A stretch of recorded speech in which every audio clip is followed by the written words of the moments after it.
Five, 4, 3, 2, 1.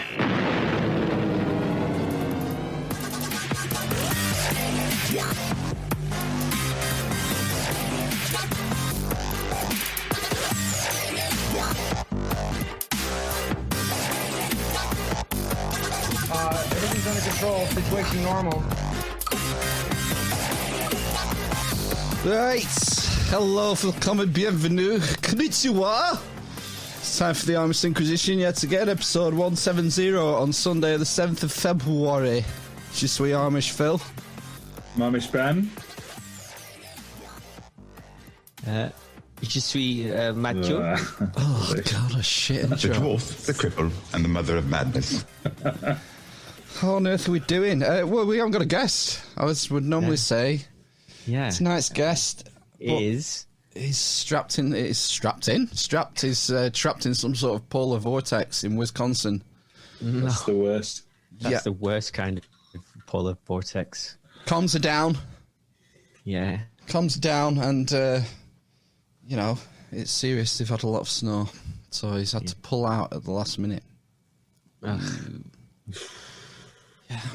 So, what are we gonna do? Just us? I don't know. We could Just hardcore news deconstruction. Oh Yeah. God!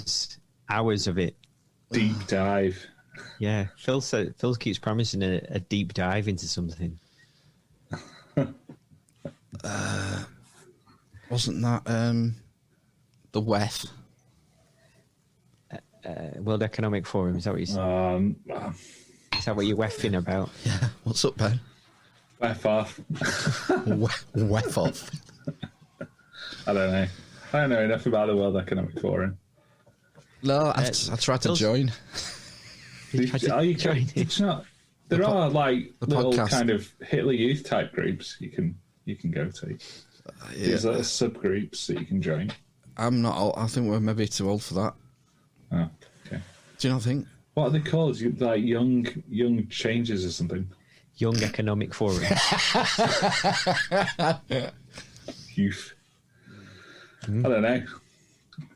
I think they have Economic youth. those sorts of scouts or whatever for Schwab guys. Schwab. Schwabby. Right. Okay. It looks like you're holding on pretty tight there, Phil. Do you think you're going to be able to get through this podcast? Yeah.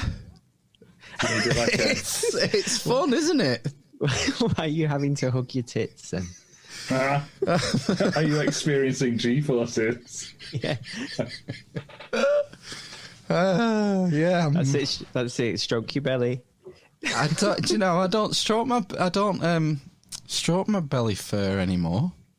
Why not? Because it's been pointed out. No, it's been replaced.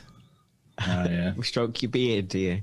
Stroke my beard now when I'm reading or when I'm just occupying my hands, feeling handsy. It's listing to one side, that beard a bit, Phil.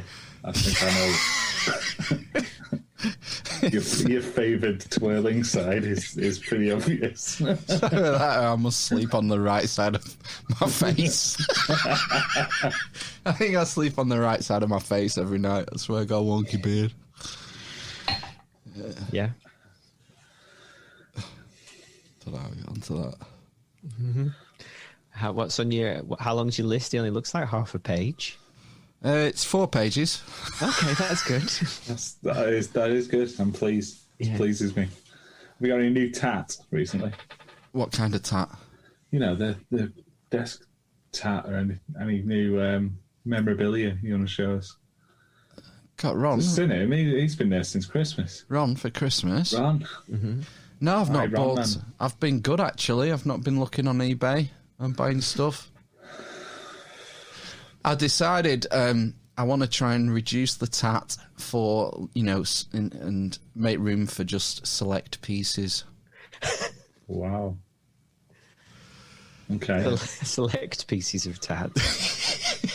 Yeah. Does that mean we can give stuff away for competitions and things? No. Sell stuff on eBay.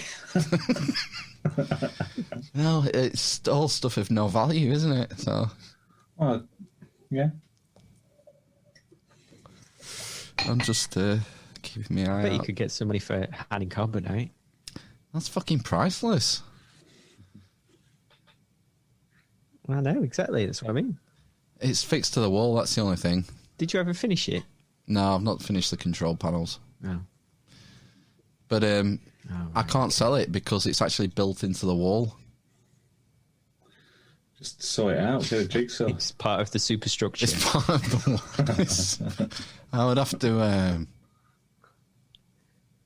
I'd have to disassemble it and then build it back into someone else's house. Build back better. I'd have to build it back better. Exactly, yeah. You beat me to it.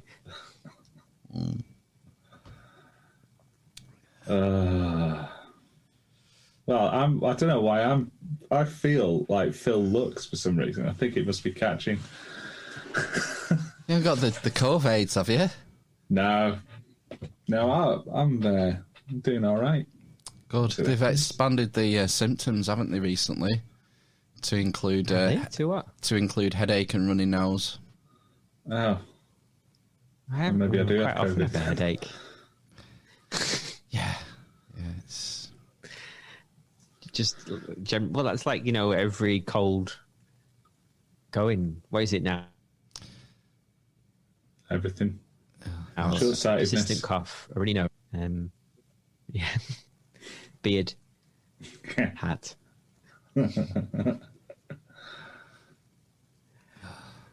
Anyway, That's nice. got myself a quality hoodie. That are Literally. available Where are on they the available internet from? these days. On the internet. Yeah, on the internet from the Amish Inquisition loot chest. It's so soft. I cannot get over how soft and comfortable it is. And how roomy. It's like a slanket. And the quality, second to none. Wow. Second to none. This will last, I don't know, 10 years? Is that how long it takes to biodegrade? Why is imagine- it made of leaves? All natural fibres. Is it vegan friendly? That's what all our listeners want to know. I don't know. I only tend to wear things that at least 3 animals have Give it a died. taste. See if it tastes of Bovril. It smells of Bovril. Excellent. Yeah, get him. Let's see if you've got some Christmas cards up, Yeah, Matt. buy a hoodie, man. Getting ready. Do they look like, is it that bad, the camera? You can't tell what they are. No, I mean, I just thought you were preparing for Christmas early. No, it was my son's birthday on Friday. Happy birthday. Yeah. Did you get your son any Amish Inquisition loot? Yeah, I got him a face mask Excellent. to wear to school. Good. No, he got a megalodon. Ah, that's one of the greatest dinosaurs. Yeah. I'd say it's the megaest. It's the biggest shark in all history. He listens. I probably can't play a song on here, can I? Because we'll get taken down. Yep. Baby He shark. listens to something called Howdy Tunes, and they're wicked dinosaur rock songs. Is it Disney Cool. or some shit? No, it's just called Howdy Tunes. Don't know. It's on It's telly. like some. No, it's just something he's found on YouTube, but I quite like listening to them as well. YouTube. There's a few ballads in there as well. It's on Spotify Right. as well. They have a Spotify thing. We, Check it out. I know the Lego Batman movie soundtrack inside out. Lonely Island did some of that, didn't he? I The don't know. greatest fake rap group. Richard ever. Cheese is on it. Richard Yeadon. Cheese. Oh, Richard Cheese, yeah. Oh, yeah, Lounge Against the Machine. Yes. Yeah, he's on the Lego Batman. Good. He does Man in the Mirror. Lego Batman's soundtrack. Yeah, Richard Cheese. Yeah. Good. Should we deconstruct some news? Because should we do some finish at 10. Some COVID news and then some housekeeping. Yeah, let's keep it fresh. let's reverse it.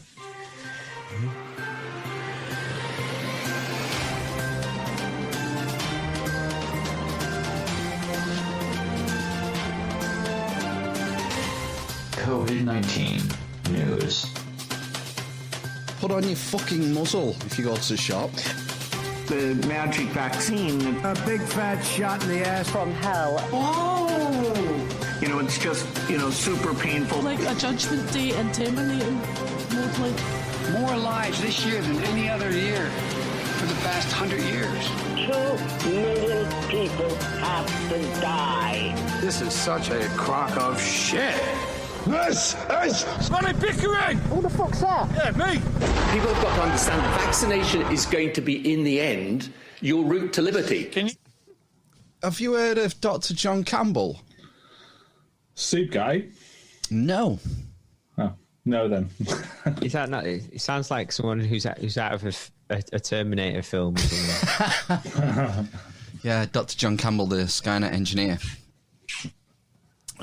Dr. John Campbell is a retired English doctor. I think he's a retired GP. Might be wrong. And he's got nearly 900,000 YouTube subs. And he's been going over the COVID stuff every other day, near enough. No, I came across him recently. Mm-hmm.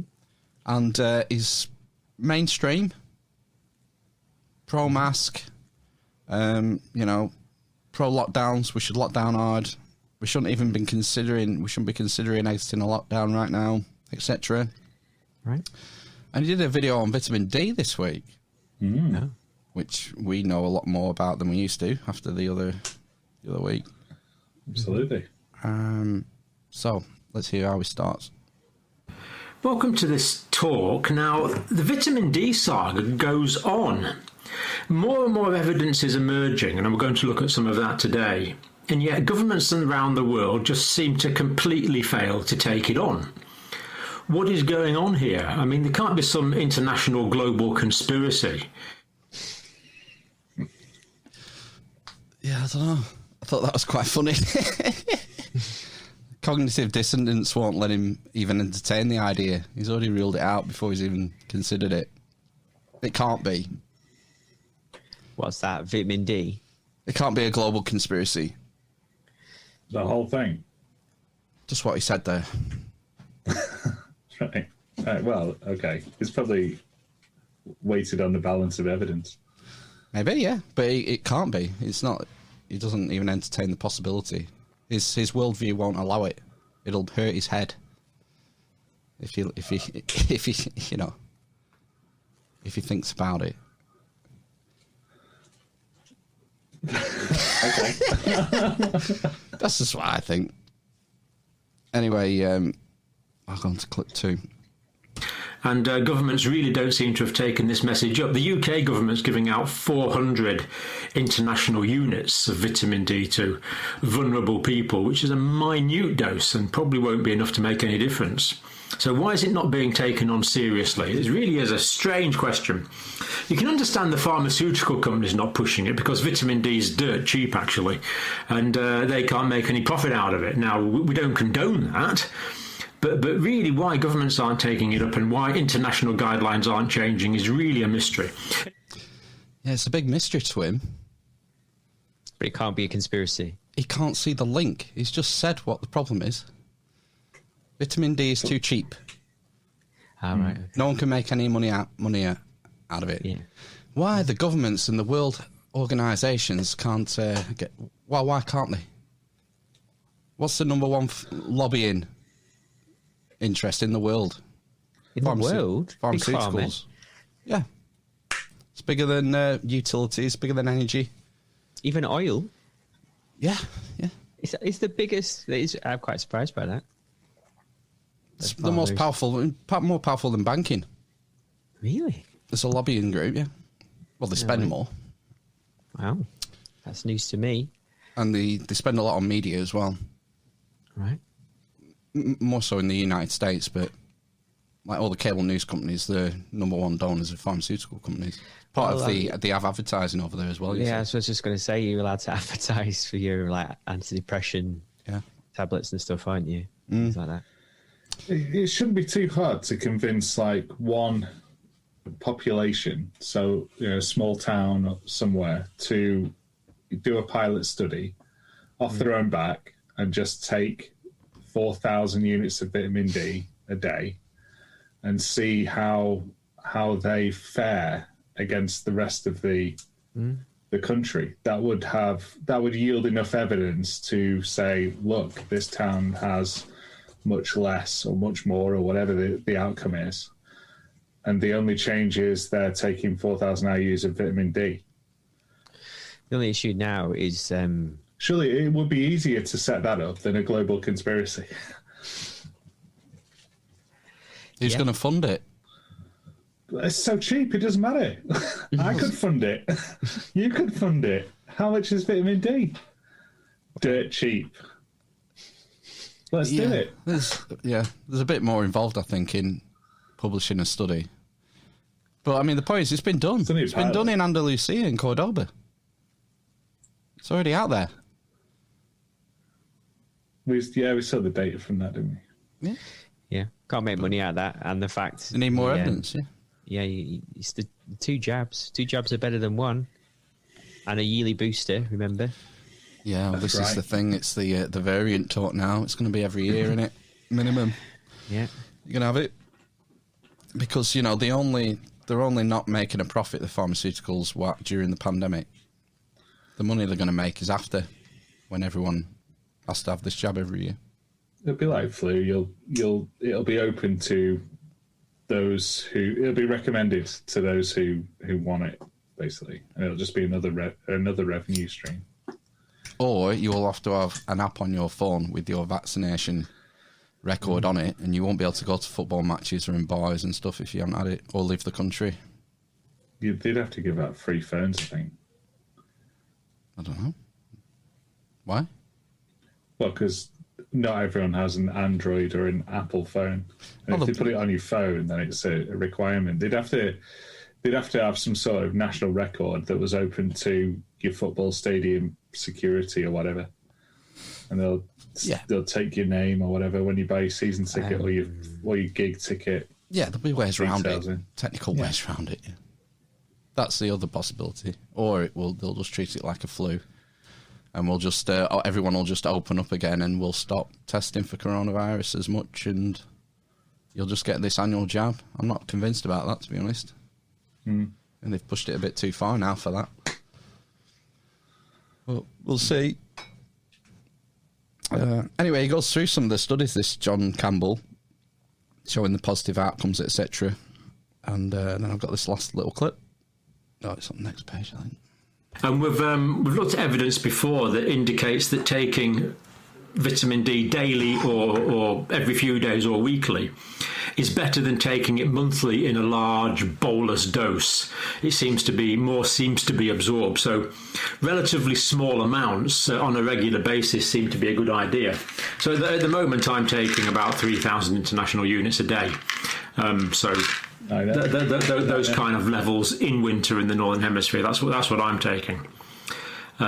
Ideally, you get your blood levels checked and your doctor prescribes it for you. Don't do what I do, check it out, but that's just an indication of what I'm taking personally. What's all that about? Don't do what I do. Litigation avoidance. Yeah, exactly. So, in case anything happens. Bolus. Yeah. He eats a turd full of vitamin D at the end of the month. Ugh. Dr. David Grimes didn't seem too concerned about litigation.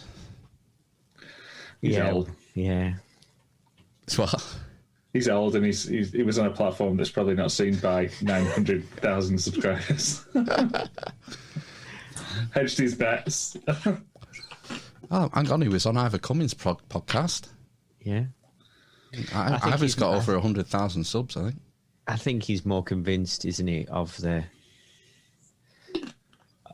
veracity of it, basically because of his own research and experience. Yeah, this guy's new guy. Yeah, he's just looked into it now, hasn't he? Just indeed. What was he, like a doctor of homeopathy or something? I don't know. Doctor of aromatherapy. Astrology.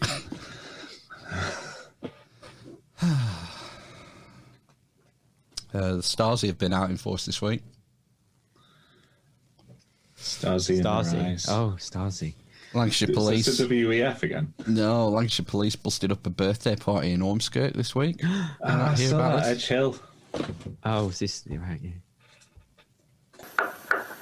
There's about 20 people in here. So why are you here? Because we've been bored and we want to have fun. To be fair, we've been in lockdown for Been in lockdown Oh, come on, you say something. Lockdown for ages. I know. Can he sound more teenagery? I'm bored, I want to have fun.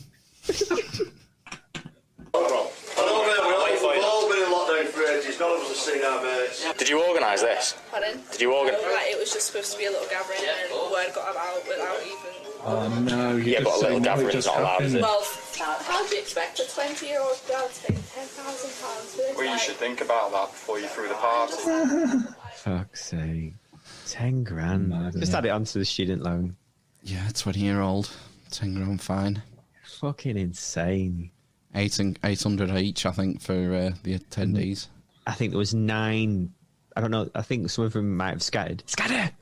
And then I think when I read it, I think it was 8 or 9 got fined 800 quid each. And the organiser got a £10,000 fine. One lad was trying to go after the police got there. And police officers there with body cam on and goes, where do you think you're going? He says, I'm going home. He goes, well, you know, why are you going home? He goes, I don't live here. It's not my house. I'm going home.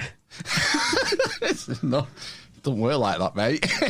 You're being dumb. She should have said, I've no idea. These people I've no idea who they are. They just materialised out of nowhere.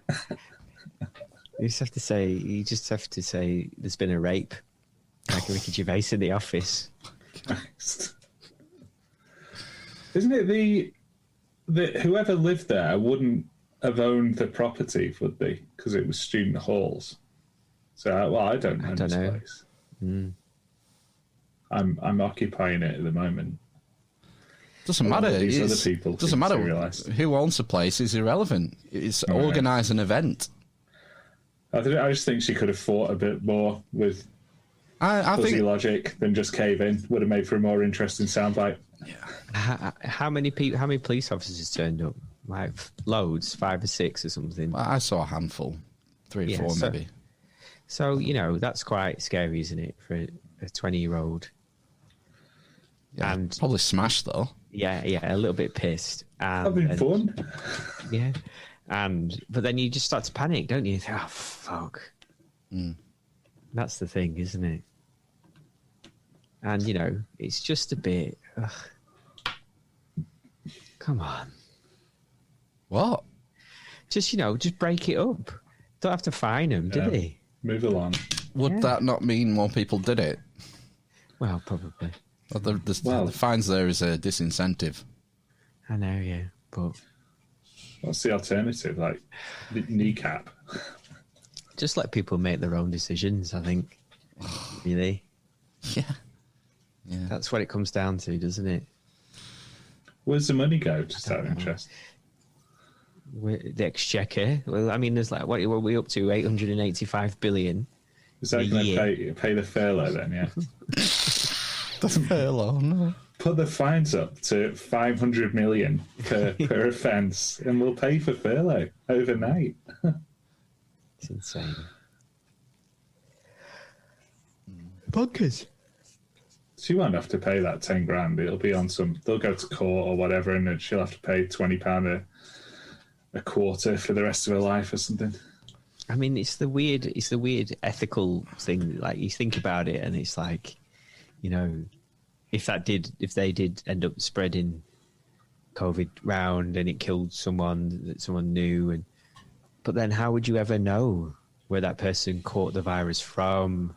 Yeah, you I can't just don't know. It's so weird as something ethically to work through. It's bizarre. Yeah, it's a famous ethical question. I think it's something to do with the train track. Right. So if the train is going down the track, and it's going to hit 3 people or 5 people, but you have the chance to hit the rails and turn it the other track where it hits 1 person, should you do it? And it's in this scenario, the state is the train. The state is the bystander. Does the state have the right to flick the switch on and send the train to kill fewer people? And the philosophical answer is no. There's another option, though, that the train might not kill anyone. As unlikely as it is. No, I think you're missing the point. I don't think I am. It's not as clear. That's not an option. You're not definitely killing people. Not for the government bystander. In the train scenario, you're definitely killing people. Yeah. In the COVID scenario, there's a possibility you might kill someone. But we don't know whether it'll be more or less based on the actions of the police. You don't know if people are going to die due to... Well, not for a start, the infection rate is such that if you have 20 people, even selected at random, the likelihood of any one of them having COVID is low anyway. So if you had those 20 people in the room or you didn't, then the difference in the number of people killed is likely negligible, which makes it look even more kind of not ham-fisted, but sledgehammer nut situation. But you're right. I mean, you can't know that. You can't know that it'll kill no people or 10 people or 100 million people, 20 people in a party during a pandemic. But on the train situation, you know, it's clear you're going to kill either a few people or some people. But I don't even think they could use your logical argument there as a support for this this finding, if that's... No, that's what they're doing. That's the whole moral reason for doing all this. Is that by locking down, you stop the spread and save lives. It's the whole argument behind it. What happens now we've vaccinated all the vulnerable people, or when we do that? Is that surely it gets less, right? I think it's over 50s, isn't it? I've kind by of May. half read, and that's when things might open again, socially distanced, like pubs and shit, with no curfew. That's a major carrot, isn't it? Oh, I've been contemplating another unintended consequence of lockdown. I don't know if you've noticed this, but the level of dog shit on the pavement has risen exponentially during this last lockdown. It's just everywhere. Excrementally. It is, yeah. There's just dog shit everywhere. I don't know what's going on. Have you noticed people are getting puppies because they're sat at home on their own. Could be. And I think at the end, when the pubs do open, the shelters will be chock full again. And they're empty now. They're empty. It's difficult to find a dog. Right. Unless you want like a weapon dog or something that's been used in cockfighting or whatever. Yeah, you can't get nice dogs from shelters at the moment. It could be. And if you want to go to a breeder or something, the prices are through the roof.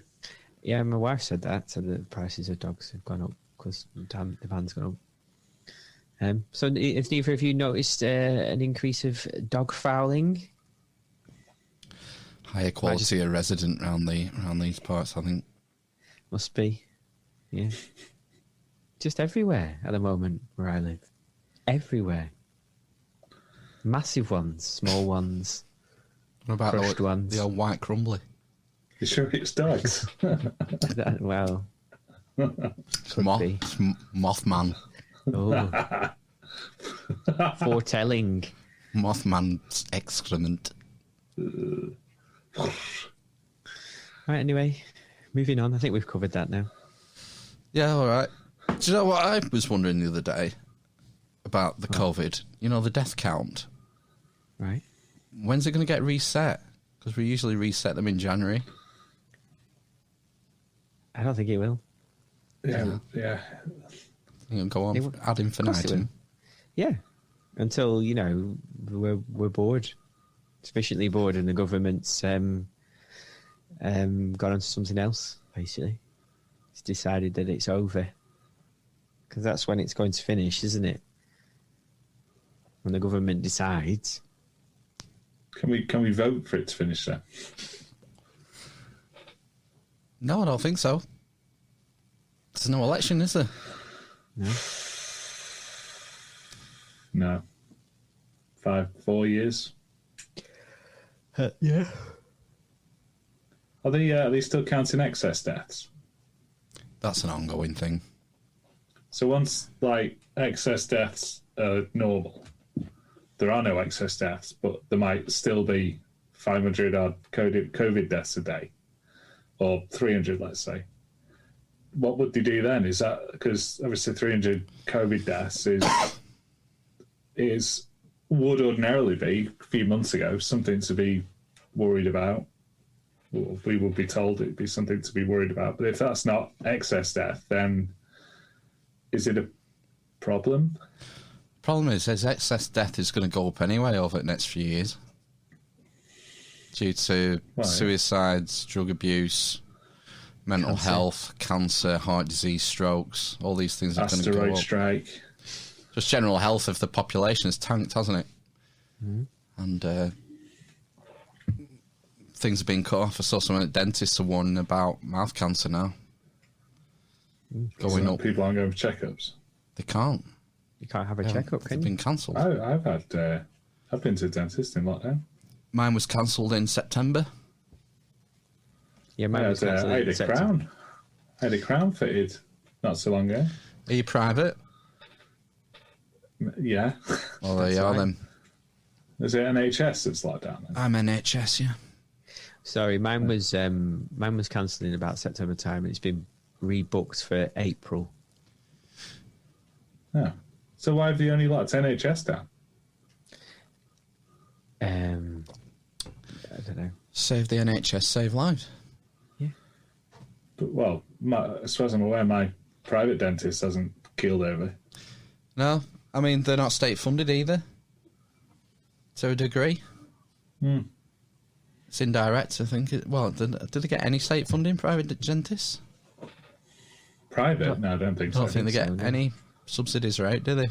No. So they're out of work, aren't they, if they stop doing your teeth? Exactly. And, he probably has a Ferrari. Or she has a Ferrari. Because they're so fucking rich, aren't they? Made out of all the gold teeth. Exactly, yeah. All the gold teeth they've melted down. Yeah. I wanted to be a dentist when I was little. Creep. For the gold teeth Ferrari, really, more than anything. Is it not 7 years, the degree? I think that's veterinary. You've got to be a human doctor before you're a vet or something. Or no, that's part of it, nonsense. it's like 4 years down. It's a long time for veterinary. Yeah, but I'm pretty sure you don't have to be a human doctor to be a vet. I think you start on the same path for the first few years. I think. What happens when the NHS collapses? Who's going to do your operations? It's vets. That's why they're trained for 4 years of medical degree. I'm pretty sure dentistry is 7 years as well, because I'm pretty sure a medical degree is 5 years. And then I spent 7 years at uni, and I'm not a dentist. It's 5 years for a medical degree, and then you go and do something for 2 years after you've done your degree to become a doctor. Yeah, you just go on a jolly, don't you, to Barbados and learn about private jets or whatever. Gold-plated Ferraris. And dentistry is 7 years, I think. Veterinary medicine might be 7 years as well. I think everything's 7 years that's of any use to society. Right. Okay. It's the golden number, the magic numbers or something. Have you seen this news yesterday about the AstraZeneca vaccine and the South African variant? That it doesn't. It's not as effective. That's what they're saying. It makes. This is what I found confusing reading it. So, did it say that it makes some people just have mild symptoms? Oh, it has no effect on mild symptoms, but it still stops people dying. Right, okay. That's fine. That's fine, isn't it? That's what it's supposed to do. Ticks all the boxes it needs to take. Yeah. Yeah. So, what's the issue? It's just newspaper column inches. So it's going to be less effective. It won't take as much strain off the NHS and stuff. Right, people should look into how effective the flu vaccine is each year. And there's no whinging about that. And it's far less effective than any of the coronavirus vaccines have been reported to be. 50 to 60%, isn't it? Roughly. We've had some particular awful years in the past where it's been 30 to 40. It's usually when the World Health Organization get their surveillance a bit wrong. Dr. Tedros.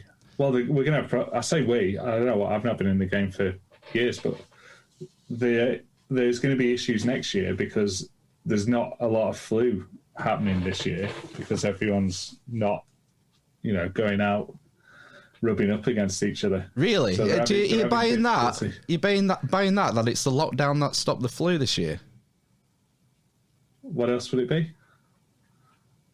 That it's just been kicked out of the virome by a more common virus. All right. Well, whatever the cause is, the it's important. Is there's less of it. Yeah. There's less of it around, so it's more difficult to determine what the prevalent strain is. Therefore, it's going to be more difficult to create an effective vaccine next year. And then when it does come back, there's a good chance that we'll be in a similar situation than we were with coronavirus. I'll tell you for why an effective solution. I'll tell you for why we won't be in as bad a position with a lot less vulnerable population going into that season. Yeah, because flu like the coronavirus, it takes people who are susceptible. In general, it doesn't kill healthy 30-year-olds, whatever, does it? It takes people that towards their end of their life who have lots of comorbidities. So we might be less protected by a vaccine, but there are less people to die from it. Yeah, be interesting to see what happens. If it comes back, it might not come back. That'd be pharmaceutical industries wouldn't be happy if it didn't come back. I don't think. Well, that's why they need COVID, isn't it? Yeah, they're not losing out, are they? No, yeah, exactly. Yeah, especially imagine. I would have thought the take up for a COVID vaccine would be greater for a good few years than the flu one. Until people get used to the risk, and they'll just sell it anyway. They'll just sell the flu vaccine anyway. Yeah, they're not going to lose out of it, are they? There was a big drive in my NHS trust for people to have the flu vaccine this year. Even though... we didn't want the twindemic, did we? No. So has there been no cases of flu? There's been a few, but certainly nowhere near as many globally. It's down 20-fold, I think. Right, okay. Deaths, that might be, not. No, I think it's cases as well. I'm fairly sure there was someone did in the UK, someone did their usual surveillance and found no cases where they would normally expect, a load. Yeah, I've seen that.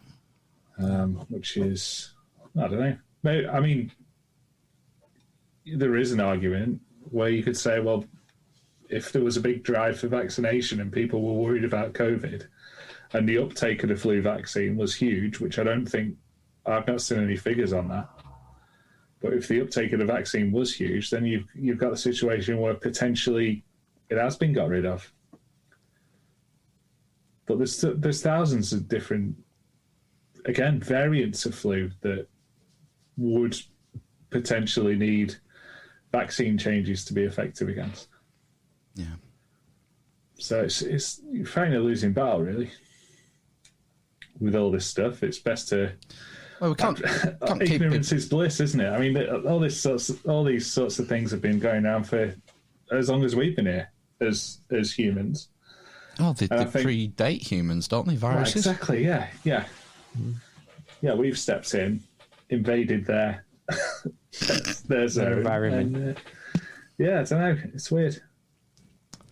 I saw an interesting article this week from London School of Economics, and I think this was for the World Economic. I think I found it on the World Economic Forum website, but then it linked to this LSE thing, and he's talking about vaccine hesitancy and what are the things we can do to combat vaccine hesitancy. Number one, subsidies and payments. That's not right. So, pay people to have a vaccine. Yeah, pay people to get. It might signal risk that might cause its backfire. Don't ask questions. Here's 20 quid. Yeah. That's option one. Option two, compulsion. Vaccination can be made compulsory given the spillover effects of others, especially older age individuals. However, the administrative cost to operationalise compulsory vaccination might be counterproductive, as they can feed further antagonism and resistance. Fucking hell. Put it mildly. Yeah, that's the nuclear option, isn't it? Number three, nudges. Are we familiar with nudges?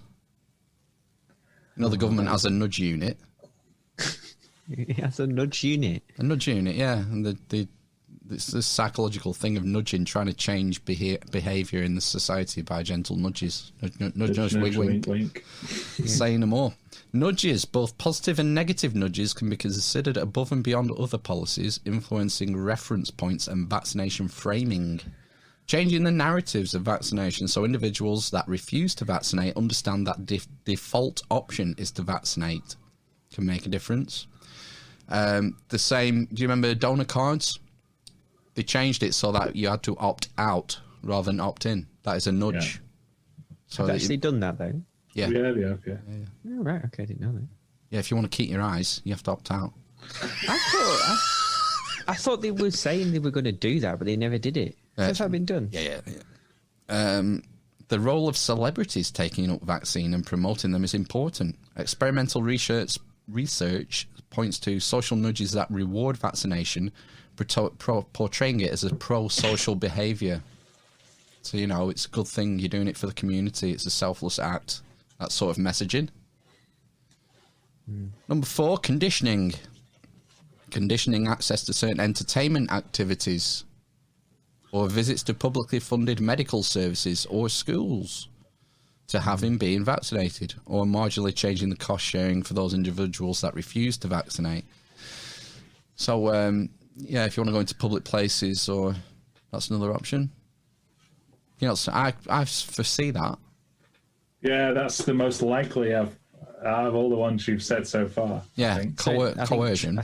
I think international travel might become dependent on that'll be the vaccination first record. Yeah, that could be the first, couldn't it? And then it might be sporting events and concerts. Mm. And then in the end, it'll be if you want your kids to go to school, you have to have it. You have to have the gene therapy. Number five, social incentives. Esteem stigma. Naming and shaming individuals that refuse to vaccinate can be an effective cognitive cost to someone's reputation as a good citizen. Spain has developed a list of individuals who have refused to be vaccinated. A register will include all the people who turned down the vaccine after being called up for vaccination by Spain's Public Health Service. Some vaccine-hesitant individuals might decide to take up the vaccine if that takes them off the list. Well, what's the list? What's the list? What did he do with the list? Like, put it on the website and say, these are the... Blacklist. Good luck getting a job. That's what I mean. Yeah. Black Mirror. That's just wild. You've not got to the obvious one yet, Phil. What's that? How many are there? I mean, I would have thought the first one, front and centre. I'll let you do your two first, because I bet it's not on there. Okay. Number six. Rising risk awareness. Rather than hiding the deaths from COVID-19, it's plastered on every newspaper and every news every day. Rather than hiding the deaths from COVID-19, there is an important role for the media to portray an accurate representation of the people dying from COVID-19. Risk and benefit perceptions are interrelated, as we suggest in our research. If individuals do not perceive the risks, they are unlikely to see the benefit of taking up a vaccine. So, media messaging. Make sure you keep it in everyone's faces how many people are dying. What else could they do? Oh, no. Fucking bonkers, isn't it? London School of Economics. Anyway, last one. Hiding the death figures. Yeah. What the fuck? I wonder who funded this piece of research. I should have looked that up. Number 7, trust building strategies. Require the mobilisation of key stakeholders such as community and local leaders or trade unions to support public health authorities and the medical profession to confront the credibility of anti-vax sources. For instance, general practitioners have a key role to play. Evidence from France, the country which exhibits the lowest vaccination intentions as presented above, suggests that a significant share of GPs consulted vaccine critical information sources and might not have pushed vaccination as much as they could. So the GPs were more sceptical about the vaccine in France. But yeah, requiring the mobilisation of key stakeholders in the community, local leaders, trade unions, whatever, to confront the anti-vax stuff. What was yours, Ben? Mine was complete open clarity on procedure, process, ingredients, trial data, all information relating to vaccine trial and production to be available to whoever wants to view it, peer-reviewed, all there, out front and centre. And I know the reason that won't happen is because it's IP, or seen as IP in a lot of cases, and that means you can't make huge amounts of money from it. But is this really a situation in which you should be profiteering, if indeed it is as bad as it is reported? So if this was an Ebola outbreak, would there still be the same level of, essentially, we've got to make money from vaccines, or would they make them completely free? We've got to save as many lives as possible because everyone has a 90% risk of dying if they get it. If it was an Ebola outbreak in this country, there wouldn't be any vaccine hesitancy. No, there wouldn't. There wouldn't. But I think full information, are you still going to get people who read all the information and still think that it's full of 5G chips or whatever? Or just don't think that the risk benefit is worth it. No, and the other thing is, there's no need for every single person to be vaccinated. There's never ever been, I don't know, polio maybe, unless you're looking to completely eradicate something, which I don't think we are, because it's got a relatively low infection rate, really, and it's got a very, very low mortality rate, really. And I'm just reading the numbers here. There are some countries who are opting for zero COVID policies. Yeah, there are. That's actually happening. That's not going to work, because as soon as you open a border, unless everyone's going for it, then it's not going to happen. That would necessitate everyone being vaccinated, I guess. Well, yeah. Or dying. There's or talk recovering, of recovering. There's talk of getting it sorted for kids now. The vaccine. They're doing the trial now on kids, and there are talk in other countries of dropping right down and giving kids the vaccine. I'd be wary of that. I mean, it took a hell of a lot of time to get a vaccine that was suitable for kids for the flu. That'll be the nasal one that your kids have probably had as well as mine. It took a very, very long time. I mean, the flu vaccine's been around for decades, and it's still relatively new that there's a child's flu vaccine. I certainly wouldn't be looking to. That's where my vaccine hesitancy comes in. If they come in tomorrow and say my daughter has to have a vaccine, I'd be very, very much wanting to see that full data all clear. And I think they're going to push for it. and the trials are ongoing now. And remember, this is emergency. What's the issue with vaccinating children? Why would to finish this thought, the clinical trials haven't finished yet for the vaccines. This was intermediary data and it was given emergency use. None of the trials are finished. This is why it takes so long to develop a vaccine. It's the trials. It's not making the vaccine. When you get to our age, Matt, and you're kind of dying anyway, you've finished developing and you're on your downward path. Yeah? Once you're over 25 or whatever, that's it for you. There's nothing new being made or anything like that. But in a developing human, if you mess with anything, there's a bigger risk. There's inherently a bigger risk because you're intervening with that development in whatever way, however minor. It carries a bigger risk than just jabbing a dying guy. What's the difference then between the flu vaccination and the measles vaccination? Merriam-Webster this week changed the dictionary definition of a vaccine to accommodate Pfizer and Moderna. Because under the old definition, it wouldn't be classed as a vaccine. The technique was developed for cancer, and it's been adapted to be used as a vaccine. So it's different from any kind of vaccine, and until recently, wouldn't qualify under the definition of a vaccine. I absolutely don't mind that development of that technology. I think it's a fantastic leap forward, and it could save countless millions of lives. And if they adapt the technology for use in other treatments, then yeah, fair play to them. As long as don't call it vaccine though. Well, maybe not. I mean, vaccine's a term that people understand, so I guess you would have even more hesitancy if you called it. About what were you saying about transparency? Well, I know, yeah. This is me backpedaling. Yeah, you can't have it both ways. Does it have the same effect, though? The outcome is the same, isn't it? The outcome's the same, but the Pfizer thing makes you create the spike protein. Okay. It turns your body into the vaccine, in a sense.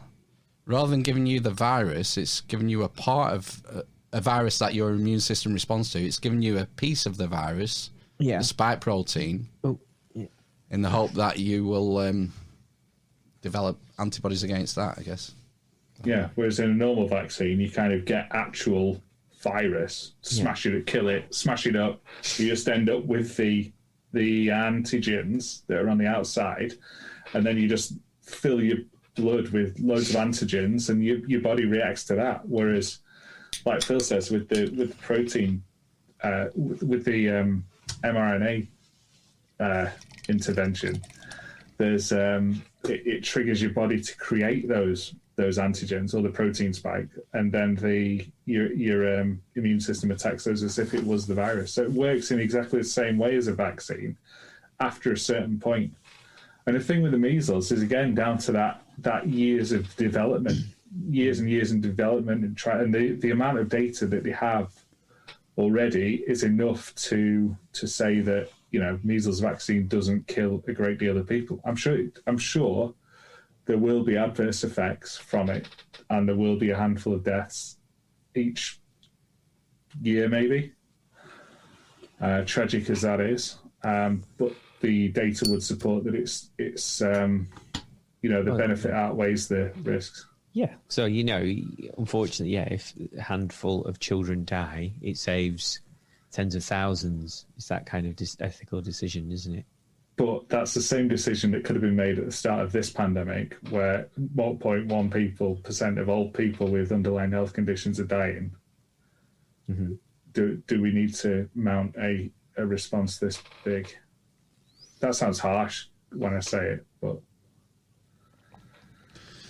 I don't know. The thing is, the actions that we've taken have consequences. That's where it becomes a social experiment. It's a fantastic social experiment for someone to... And there'll be thousands upon thousands of papers written about this in sociology classes and psychology classes. for decades to come. Yeah. Ooh, yeah. I need to go to the toilet. That's all right. I've got a clip here from Stanley Johnson. All right, who's that? Boris Johnson's dad. Oh, right, yeah. This is from 2012, and he's talking about depopulation and eugenics. Oh, no. The no-growth people. But I'd add as a corollary to that, you have to get population under control as well, because if you look at it in sheer economic terms, how can you sustain increases in per capita income at a time when you have rising population without rising economic growth? Whereas if you have a declining population, which is what I would aim for, then of course even a stable economic growth situation will give you increases in per capita income. So that's where I stand on that. Do you have a sense of what the carrying capacity of Britain is, or of the world as a whole? Or? Well, Britain, I put it at 10 or 15 million. I think that would be absolutely fine. I mean, that would do us really splendidly. At a limit, 2025, I think it's complete nonsense that we are now confronted with an island, would you believe it, of 70 million people. I wrote a paper, I think it's the only paper the Conservative Party... 10 million, 15 million, he reckons? Should be on this. That's that, then. 75% reduction in population. This is... Jordan Peterson has... I've heard him talk about this a lot, and his riposte to this, which he always says, is you go first. If you want less people living, then you know what you need to do. Yeah. You know, it's balmy. Charlie Robinson talked about that American TV presenter, I can't remember what he's called, who's spoken like this. And he's got something like 5 kids. It's like, okay. And he said on the podcast, which one's going to go? You pick.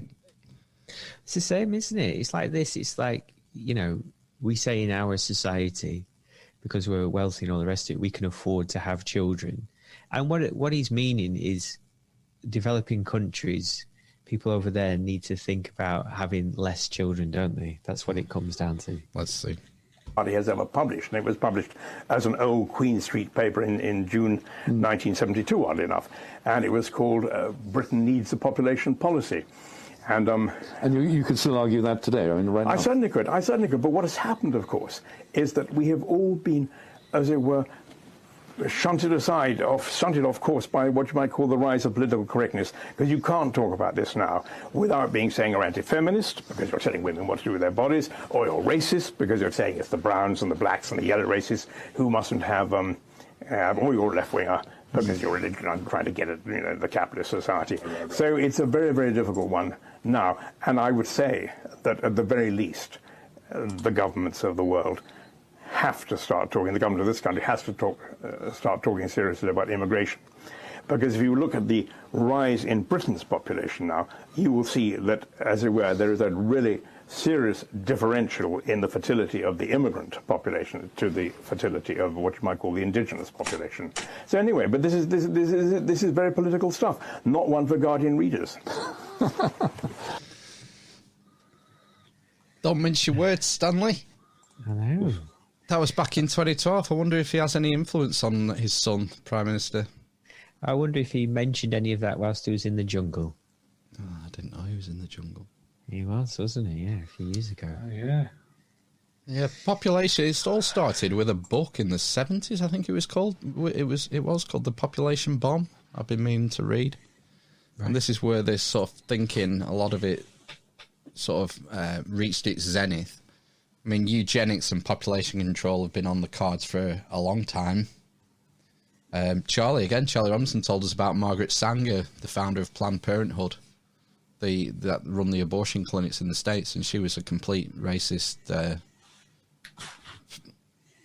piece of shit who basically wanted populations to be reduced massively. And she was also, I think, Bill Gates' dad was on the board of Planned Parenthood as well. I think that's what he said, didn't he? Yeah. I see that kind of rings a bell. And Bill Gates has been going on about population control for decades. I saw a magazine article with him in the 90s talking about how we need to reduce the population. And there's that famous TED talk and stuff, which is interesting. Yeah. What are you doing? Emails? No. What are you doing? I was wondering if the Sanger Institute had any connection with Margaret. It's not some other guy. I was going to make a link, but I better check myself before I wreck myself. Well, one way to reduce population might be the increased use of apps such as this. This is from Marlon Baker's YouTube channel this week. And once you've studied sexuality, you'll be wanting to put some practice in, I imagine. If you're doing it in Denmark, there's now an app that you can use to record consent before proceeding. The app, I Consent, enables the process of asking and agreeing to be done in 30 seconds. Once granted, consent is valid for one intercourse and expires after 24 hours. Who says romance is dead? Think of that. I get the importance of consent, but I think the using technology to try and collect, I don't know. It seems like there's probably a smoother way. How do you prove consent after the fact if you don't have it in writing? Well, I mean, that's a scary situation I hope to never find myself in, because you can't. Well, that's why this app was being created, to solve this problem. Well, is it a problem? I mean, I don't know. Is it a problem? It's in the news a lot, isn't it? Necessity is the mother of invention. Why has it been invented? There isn't a perceived, or at least the perception of a problem. I don't know. I've led a sheltered life. I don't know. Did the young people do this? Did they do the consent thing? I've not been young verbally for the best part of 20 years. I don't know any. Matt, you know a millennial. What would Dangerous Dan say? Doesn't like Tinder? It's in a bit of a hot streak consent. If you swipe right on Tinder, does that not count as a? Or you can? I don't even know how it works. I know there's some swiping, but could that not record that activity and say, oh well, this person likes this person, therefore. I don't know. No, because you're not agreeing to have sex, are you? Unless there's a message saying, I'm agreeing to have sex with you. She swiped right on Tinder, Judge. Exactly, yeah. That's free game, innit? Well, I don't know how the kids are doing. Lockdown, innit? I was just bored. Oh, God. I'd never thought about this. We've not had any fun. Such depth. Yeah, we've not had any fun. I don't know. I think I would be quite tempted to use that, to be honest with you. Yeah. It might be something I might discuss, in 11 years' time with my son. Yeah, protection against false accusations more than anything. Yes, that's what I mean. Yeah, it's more. Yeah. It's more for men, isn't it? Yeah, to cover your back. Yeah, yeah, I tend to agree. Especially if you like, I know, but the thing is, it's if you're on a night out and everyone's smashed, you're smashed, the girl's smashed, and she can't remember saying yes, and you can't remember what happened really, then yeah, something worth in it thinking about. But if you're pissed, are you going to remember to use an app? I don't know. Yeah, I don't know. I don't think it'll take off. But chaperones. There's loads of people going to be out of jobs when we come out of COVID, and the bars are going to be open. Everyone's going to be goosing. Perhaps there should just be government mandated chaperones to record all this information and the act. Well, it'll be this soon, won't it? That'll be your chaperone. Aren't they always listening anyway? That'd be a lot easier. Just ask Siri if consent was granted. Yeah. That might be a thing, mightn't it? Could be. It's for your protection. The Patriot Act 3. Yeah, I agree. I don't think it's going anywhere without. Yeah. PETA, the animal rights place, PETA. God. Or is it Peter? It's Peter, I think. Oh, I call it PETA. PETA. They raise some eyebrows. Pets. Yeah, because it's for pets. Is it PETA and Antifa? Antifa. They raised some eyebrows this week on GMB. This is a bit of a gear change. The phrase is behaving like an animal and stop being a chicken or a rat or a sloth are being regarded as offensive and insulting by the animal rights charity PETA because it reinforces, apparently, the myth that humans are superior. Yes, we wanted to focus attention on something else this morning, and so we've focused it on this. Instead of calling someone a chicken, PETA want people to use the word coward. Instead of rat, they suggest using the word snitch. I hate the word snitch. Rather than referring to someone as a snake, they want people to use jerk. What ways are these less offensive? Instead of pig for someone who's being greedy or ignorant, they suggest repulsive. And finally, instead of calling someone a sloth, they say just use the word lazy. Well, joining us to discuss this, Elizabeth White from PETA and journalist and radio presenter Mike. Do you think? No. What a load of bollocks. It's predicated on a fallacy.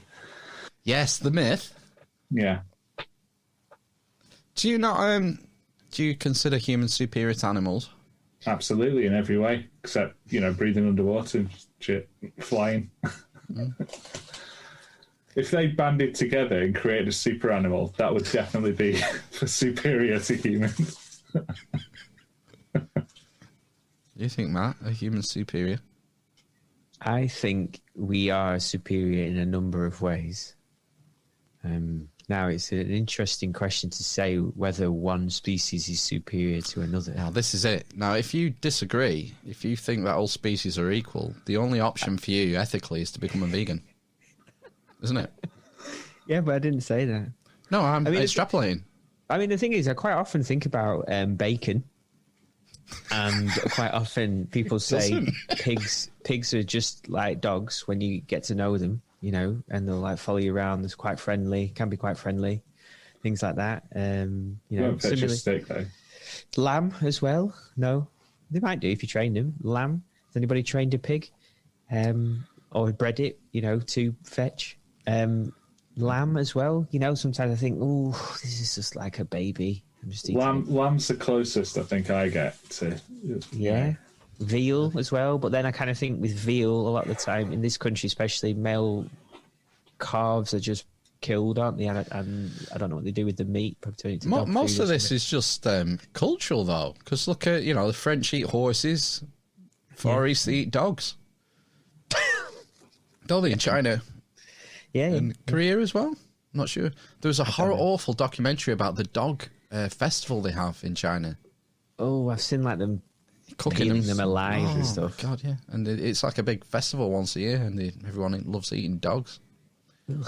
And they have to, these animal rights people are in there trying to rescue dogs and stuff. Some of the local Chinese as well, they were like dog rescuers who were like fostering all these dogs. Well, native Chinese. There's an interesting film called Okja. OKJA. Okay, yeah. Yeah, on Netflix. Animated? No, it's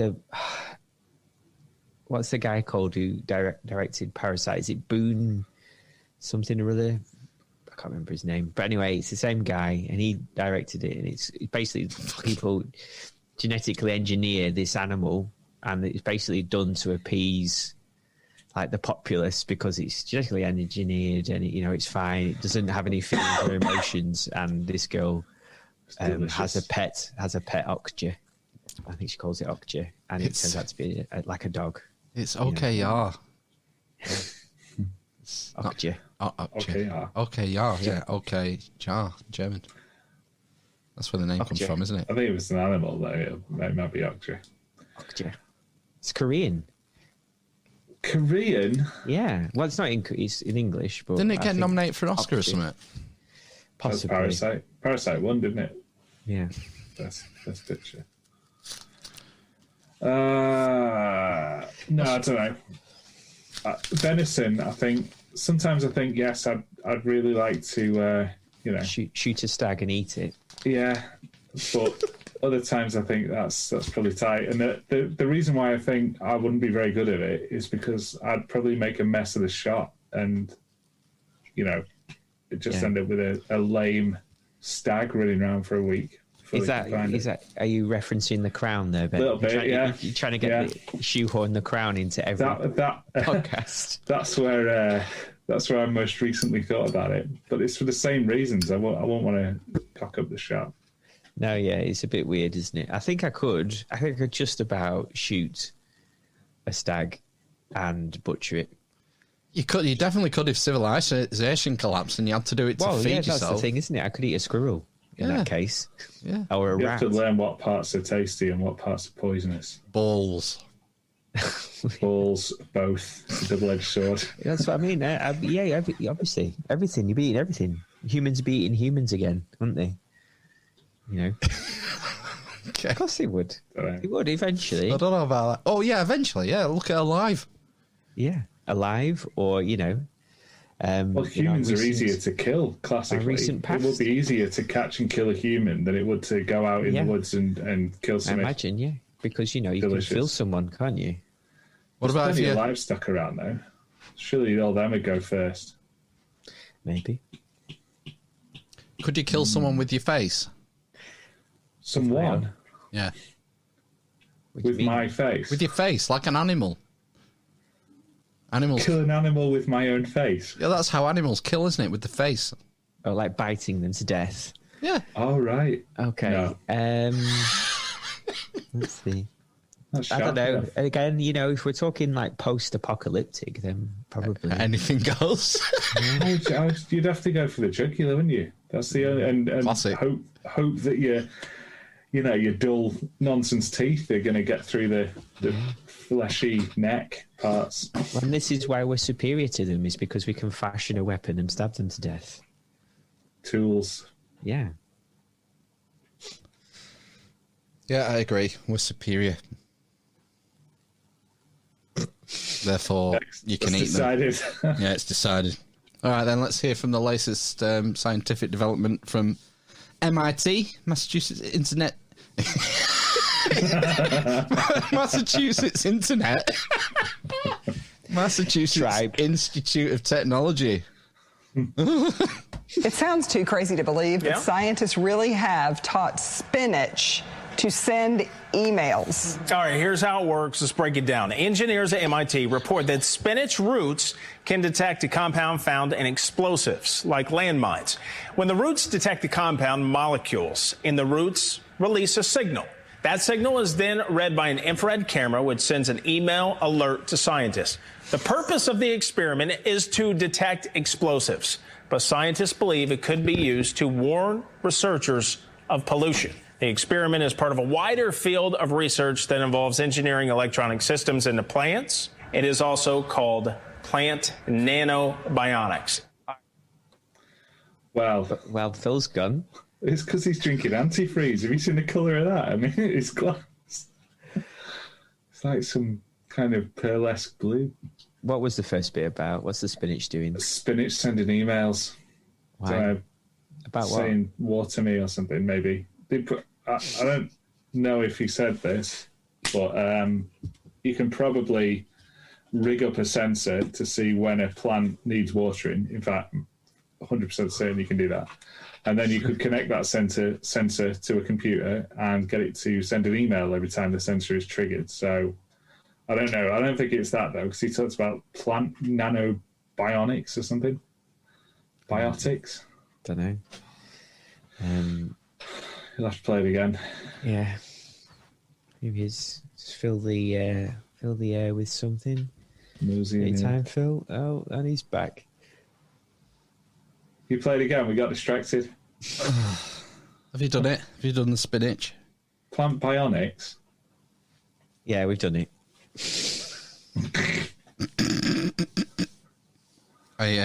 Any other salad news? No. Britney Spears was trending today on. I think the hashtag was what was it? Forgive us, Britney, or something. Did you hear about this documentary?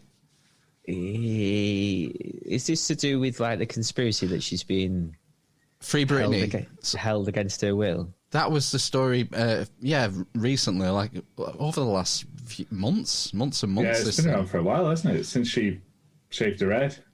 But this is something new. I can't remember the hashtag, but it's because of the reaction to a documentary that's just come out on FX about the way she was being treated by Justin Timberlake and her dad and everything. Right. Well, I don't know about the Justin Timberlake, but I've heard some like sketchy stuff to do with her dad and. Yeah, I've not seen it. Is going to get cancelled? Sorry? Is Justin Timberlake going to get cancelled now? Hopefully. I don't know the details. I only heard about it today, just before I came in here. I just looked what was trending on Twitter. But it seems like this documentary might be interesting viewing. Yeah. Say going the same way as Marilyn Manson and Ryan Adams. Ryan Adams has been acquitted. Absolutely, yeah. He was acquitted in November 2019, but the news just came... It was just reported, rather. So I don't know whether there was an embargo. Okay. I wonder if there was an appeal then against the... There was a bit more with Ryan. I think there was allegations of a girl that he texted he was underage or something. Yeah, that's what... Actually was 21, so... Oh, right, okay. You know.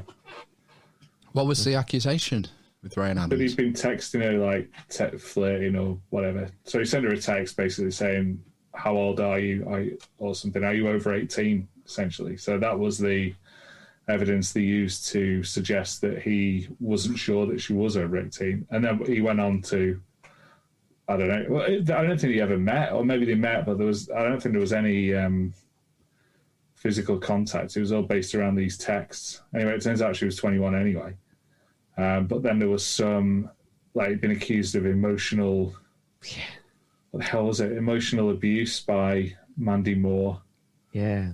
That was and some other people. Was he not in a relationship with her? Yeah, he was married to her, yeah. Did all this come out during the Me Too movement? Just after. Yeah. We were going to go, well, a mutual friend and I, we're going to go and see him, see his gig, and that was cancelled as a result of this. But he's back sort of now. He's just released another album, which is pretty good. But yeah, Marilyn Manson's going the same way now. There's loads. That Rachel Evans Wood from Westworld. They were in a relationship, and she's saying that he was weird. But to be fair, he was weird. Well, fucking hell! Yeah, I know. You know what you were getting yourself in for. Yeah, really. I mean, yeah. It's this. Yeah, it's very tricky, isn't it? Because I think was she 10 years younger than him or 15 years younger than him? But she was still like, I think she was over 18 when she got in a relationship with him.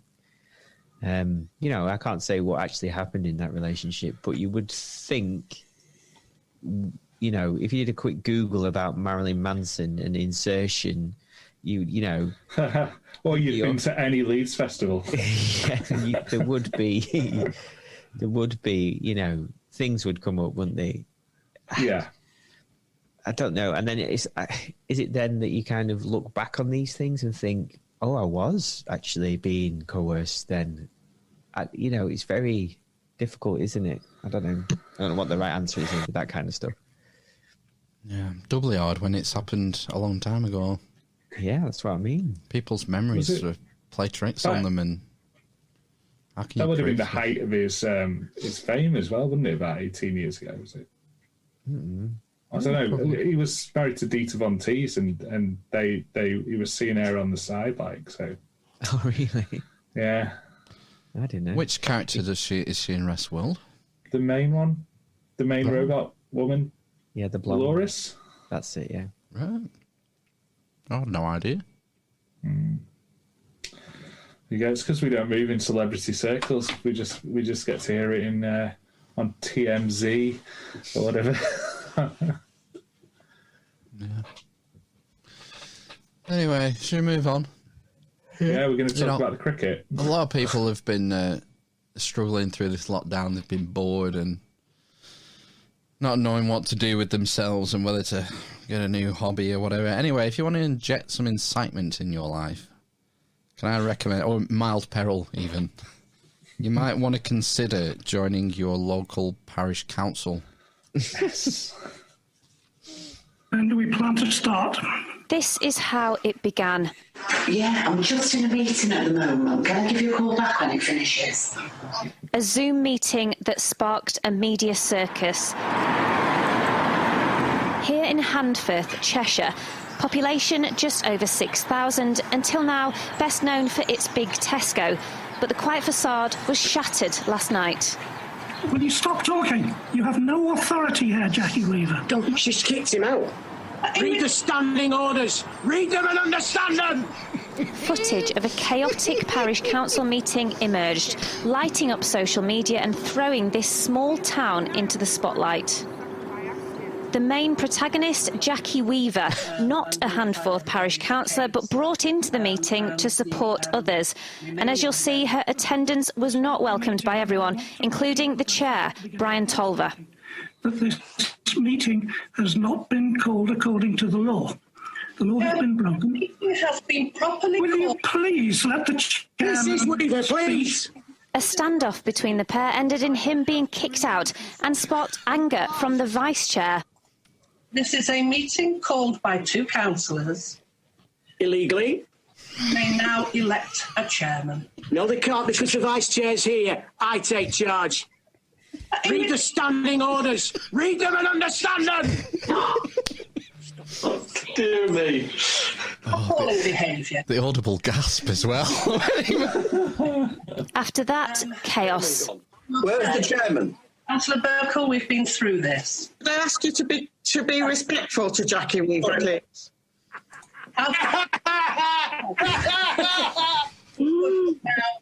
The meeting took place 2 months ago, but when an edited version hit Twitter last night, it quickly became a sensation that has made overnight stars of the participants.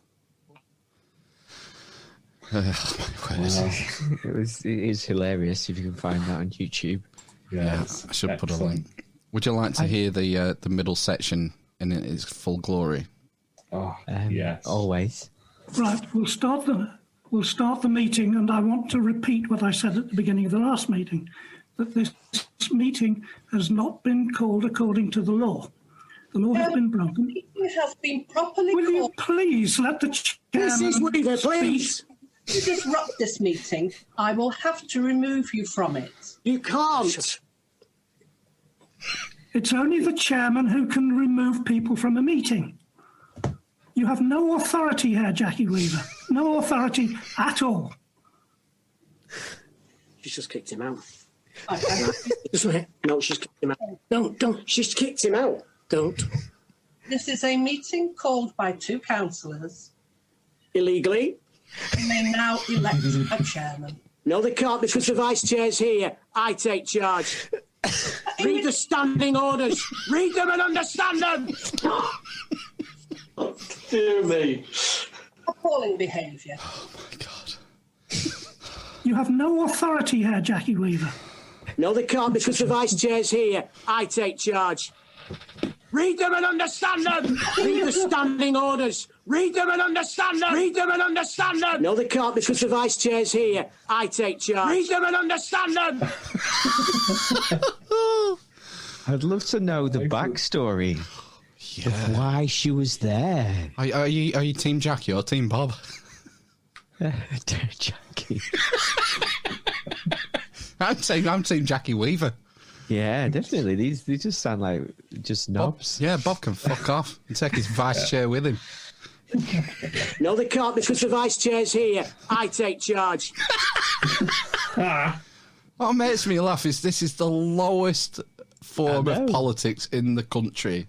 It's a local parish council subcommittee. I know.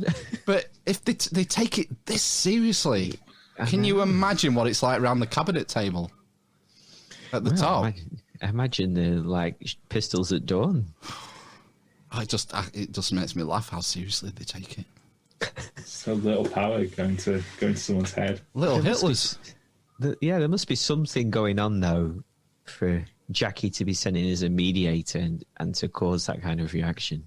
You have no authority here, Jackie Weaver. She has no authority to do this shit. I know. Yeah, I wonder what the backstory is. I would like to see the full meeting as well. You can probably get like the minutes online. They're probably published online for going months back. Yeah, probably. Read them and understand them. Read them and understand them! That's brilliant. Yeah. Yeah, it's weird, isn't it? Oh, dear. Oh, it's 9:35. Sun's getting real low. Yeah. Oh, we're going to have an early finish. No, I've not even done any housekeeping. All right, we're going to do some housekeeping to end then. We haven't done the World Economic Forum. That can wait. It's evergreen. Okay. You'll do some housekeeping. At this time? I don't know what I've done with it. Housekeeping. Housekeeping. Everything's under control. Situation normal. Housekeeping.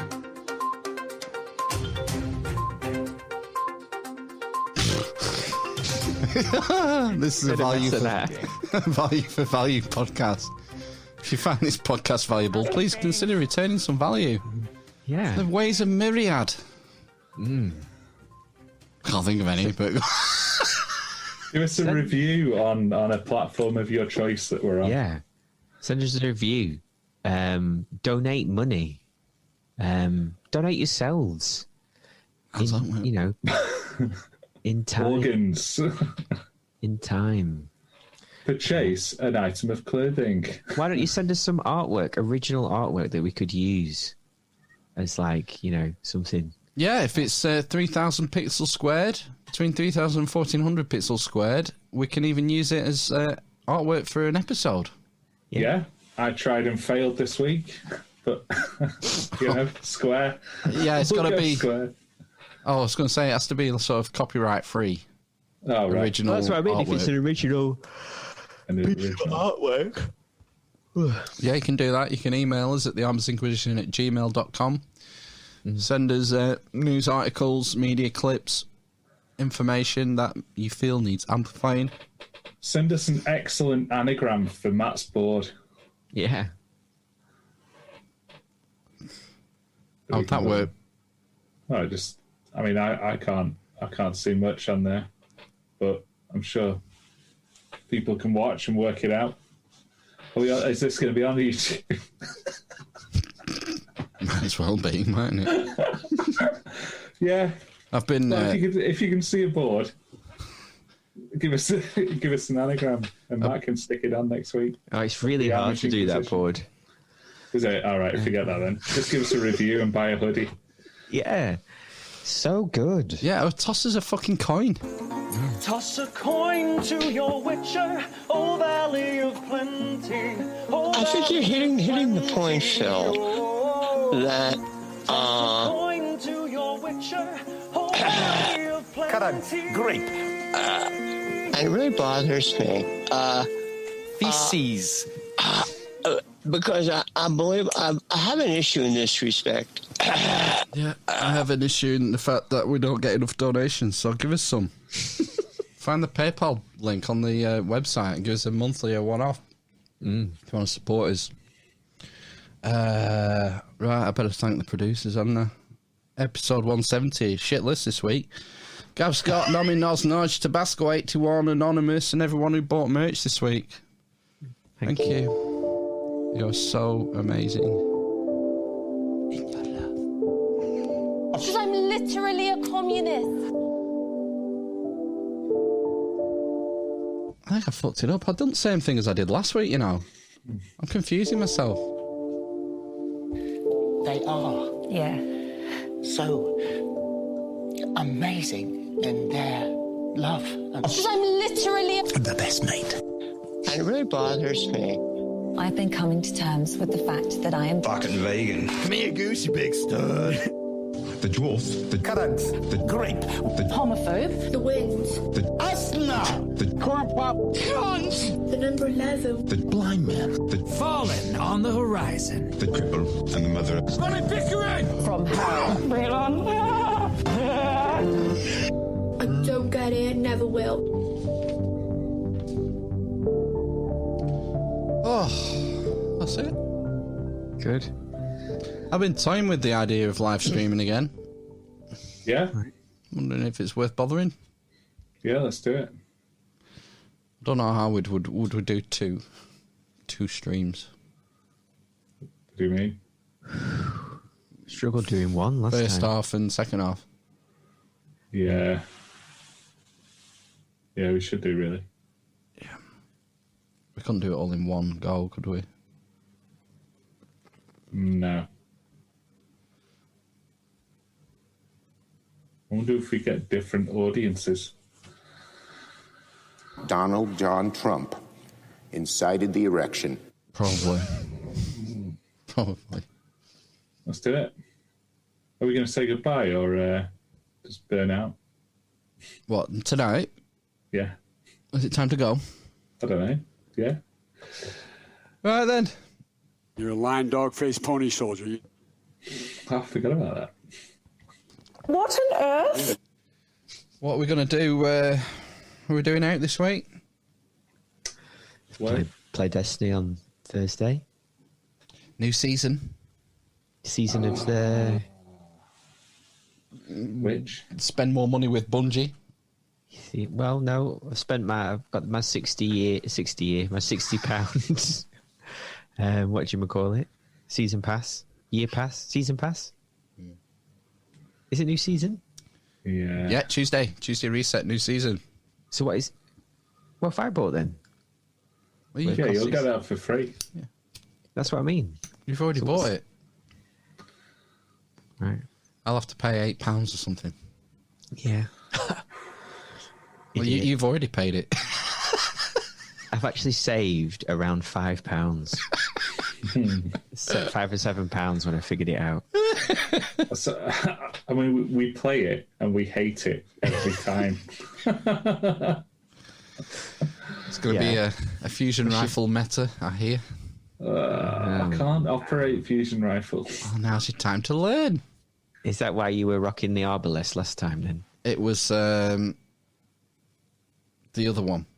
The primary one. Tang. No, I might try the Arbalest. Bastion, yeah. Bastion's the close-up one. Patang. Arbalest is the Patang one. Okay. Are the fusion rifles the ones that you have to charge up? Yeah. Patang. Yeah. Probably stick to Suros. They're not having a massive buff. They're having a bit of a range buff and a handling buff, I think. That's it. Right. But, people Not jump going to on make any it. difference to me, is it? No. Unless the buff is auto-aim. Aimbot. Yeah. City. Have you actually synced all of your armour, though, yet? Me? No, I don't even know what that means. Exactly. So this is why you struggle, and you continue to do so. What can someone We've told you. We've told you. We've played the game for 2 years, Ben, and we've told you every week. You've got to work on your build. Yeah. You need that synergy. Yeah. Right. And stop being an idiot, and that'll be fine. Don't be a Destiny idiot. Can I promise one of those things? Jesus Christ. Oh, dear. Right, that's it. That's all we're doing this. Well, yeah, I suppose we can't do much else, can we? No. We'll just play Destiny on Thursday. Guess next week. We have, Paul Kidgel. Paul Kidgel. Gary Kidgel. Gary Kidgel, sorry, not Gary. Paul Kidgel. From Esoteric Astrology. Oh, It's all about sacred numbers, baby. Golden section. Procession Sexy. of the equinoxes. Oh, yeah. 432,000. 432, yeah. What's a quarter of 432? 108. 108. 08, there we go. One of the major sacred numbers and processional numbers.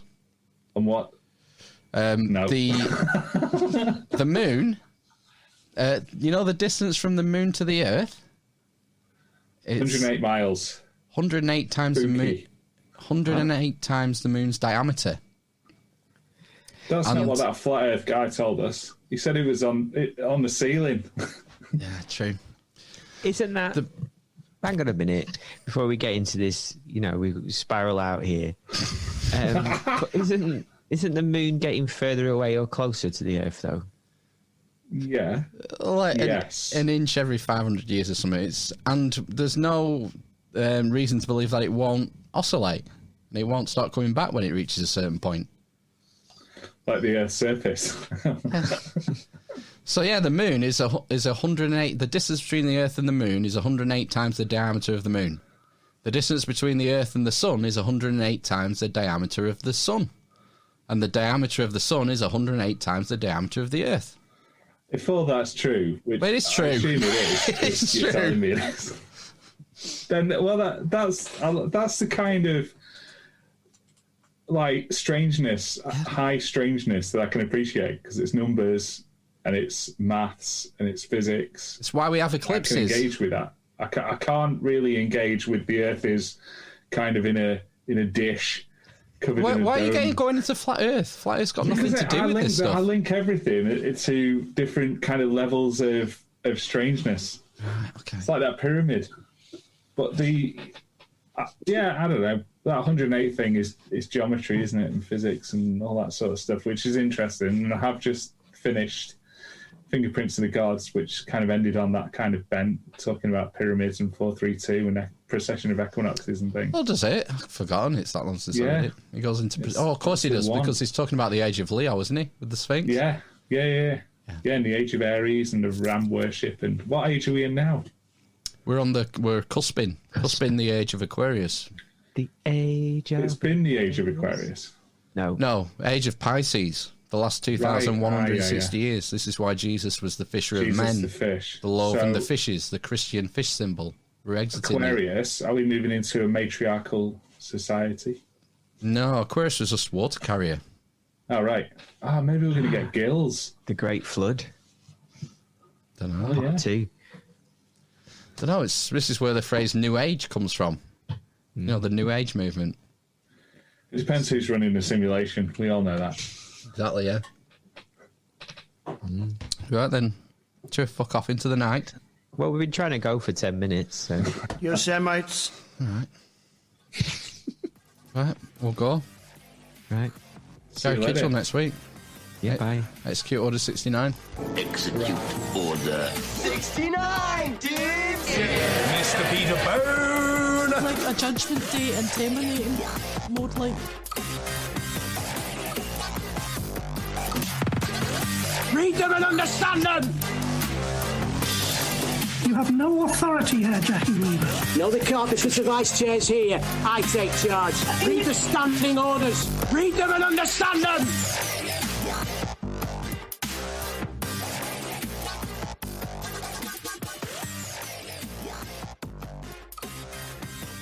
Donald John Trump incited the erection.